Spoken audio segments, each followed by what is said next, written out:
Salut à tous et bienvenue. Aujourd'hui, petite vidéo assez simple, petite vidéo réparation sur cette platine CD. C'est une TEAC CD-P1100 qui a une panne archi classique. Vous allez tout de suite le voir de toute façon. Donc, dès qu'on l'allume, on demande à éjecter notre tiroir. Il n'y a rien qui sort, on entend le moteur, il y a un bruit sourd. Donc voilà, on essaie de réouvrir le tiroir, mais évidemment, elle n'y arrive pas. C'est des pannes, vraiment, c'est extrêmement classique. Alors j'en fais une vidéo pour vous montrer sur ce modèle-là à peu près comment ça se passe. C'est plus ou moins similaire, voilà, elle se met en erreur. C'est plus ou moins similaire sur toutes les platines CD à tiroir. Après, ça dépend du mécanisme, encore une fois. Il y a des mécaniques qui sont différentes que d'autres. Donc celle-ci, je ne l'ai pas ouverte, mais je pense que c'est une mécanique assez standard à mon avis. Donc je pense à un problème de courroie. C'est vraiment la panne classique standard. Après, ça peut être également une poulie qui casse avec le temps. Ça m'est déjà arrivé hein, sur une platine CD, c'était une Philips. Donc ça peut aussi arriver, mais bon, c'est plus rare. On va dire que c'est souvent les courroies qui lâchent hein, de toute façon sur les lecteurs CD. Que ce soit dans les chaînes IFI tout en un, dans les platines CD, dans les lecteurs DVD.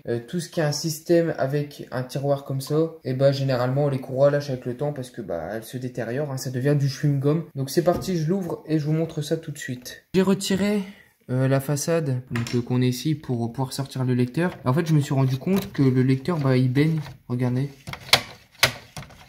Il baigne dans la mécanique et ça, c'est pas censé se baigner comme ça. De toute façon, je vais tout démonter à ce niveau-là. Bon, au niveau de la conception interne, ça laisse à désirer. Il y en a qui vont me dire, ah, c'était une platine milieu de gamme de l'époque et tout. Franchement, quand je vois ça, ce genre de truc là, alors certes, on a une alimentation linéaire, mais ça fait pas tout. Regardez, on a des points de colle partout, c'est soudé. Enfin, c'est vraiment du bas de gamme de chez bas de gamme. Alors, c'est pas parce qu'il y a une prise casque en façade avec un volume réglable que c'est forcément une bonne platine haut de gamme ou milieu de gamme, comme certains peuvent le dire. Même la mécanique, tout est en plastique, quoi. Tu m'étonnes que ça casse, que ça tienne pas avec le temps. Voilà, on dirait que je me plains et tout, mais bon, je suis quand même content de pouvoir vous faire cette petite vidéo et éventuellement de pouvoir sauver cet appareil. Hein. Je pense qu'à mon avis, il a pas grand chose. Donc, j'ai sorti la mécanique. Donc, la platine, on peut la prendre et la mettre de côté. Pour le lecteur CD, le voici. Donc, j'ai tout de suite trouvé le problème. Hein. Voilà, je pense que vous l'avez vu. Alors, il n'y a pas de courroie sur celle-ci. Hein, vous vous doutez bien, c'est pas censé se balader. Donc, on va retirer ça. Et en fait, il faudra le réenclipser dans la partie qu'on a ici. Alors, attendez, je vais essayer de vous montrer ça un peu mieux. Dans la partie qui est là. Et en fait, c'est ce qui fait monter et descendre le bloc, tout simplement. On enlève ça et il n'y a pas de courroie du tout ici. Non. Si, je suis sûr qu'il y a une courroie derrière. C'est bizarre qu'il n'y ait pas de courroie. Faudrait peut-être que je démonte ça. Sauf que j'ai foiré une vis sur le côté. Sans le faire exprès, donc... J'ai réussi à retirer la vis. Avec un embout vraiment pointe fine comme ça. Ça, on l'enlève. Normalement, on peut retirer notre tiroir. Alors, comment ils étaient bons? Non, j'ai compris. Ils ont mis deux vis. Alors, on va peut-être pas prendre celui-là, peut-être celui-ci. Ouais, impeccable. Ils ont mis deux vis, en fait, qui servent de butée, on va dire.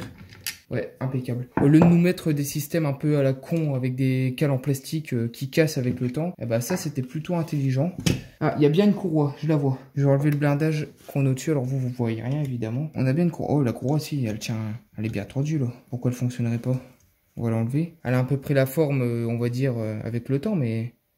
Ah non, elle est encore bien la courroie, on dirait qu'elle est neuve quasiment. Écoutez, il semblerait que c'est la poulie qui est cassée, donc vous voyez ici et là. Donc là, j'ai retiré le morceau et en fait, la poulie blanche a cassé. Ce que je vais faire, je vais la redémonter, je vais recoller les pièces. Moi, le but, c'est bon de réparer avec ce que j'ai sous la main et pas forcément de racheter des pièces. Donc la pièce est recollée, donc ça bouge pas évidemment, c'était recollé à la glu. Le mieux, encore une fois, évidemment, ça serait de changer la pièce complètement parce que bon, là, elle est fragilisée. Mais étant donné les circonstances, je préfère faire une réparation, tester évidemment sur le long terme.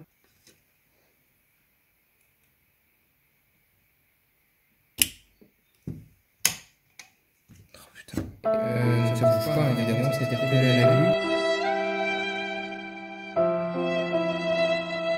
Alors je reviens vers vous, donc j'ai remonté le lecteur, j'ai galéré pour recalibrer le tiroir avec la poulie qui sert à l'ouvrir. Quand on actionne le mécanisme en dessous, hop, donc ça fait descendre le bloc optique et voilà, le tiroir sort parfaitement. Il n'y a pas d'accrochage là. Et si je retourne dans l'autre sens, c'est pareil. Alors je galère un petit peu. Voilà. Je propose de mettre le lecteur directement dans la platine, de tout câbler, de tester, en espérant que la lentille fonctionne, parce que alors là, ce serait vraiment... On va passer au test, parce que tout à l'heure, on a essayé, donc à la main, ça fonctionne parfaitement. Par contre, là, on va avoir la force des moteurs. Le but est de voir aussi si la pièce ne casse pas. Pour le test, je vais utiliser un CD et la prise casque en façade. Je vais pas m'embêter à ramener un ampli ou quoi pour tester. La platine n'essaie pas de s'ouvrir toute seule comme tout à l'heure, donc voilà, disque, nos disques. Ok, impeccable. Ça a l'air d'aller, ça s'ouvre bien, ça ne frotte pas, il n'y a pas de bruit. Je vais quand même tester la lecture avec un CD. Espérons que la lentille ne soit pas HS parce que alors là j'aurais vraiment les boules. Hop, donc c'est parti.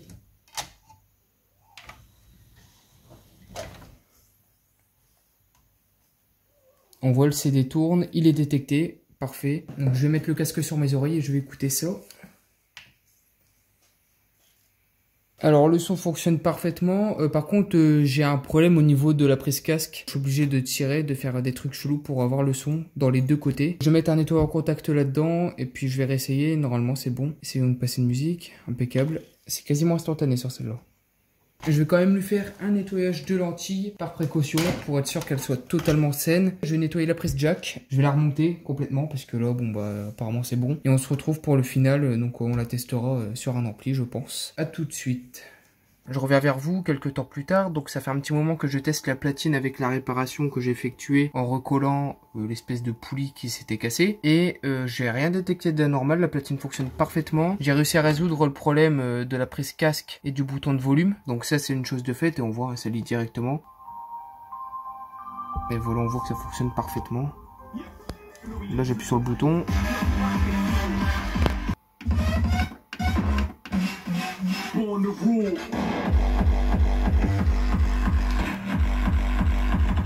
Voilà, il n'y a aucun souci, ça lit vraiment extrêmement bien et rapidement, comme on peut le voir. Voilà, il n'y a pas de souci.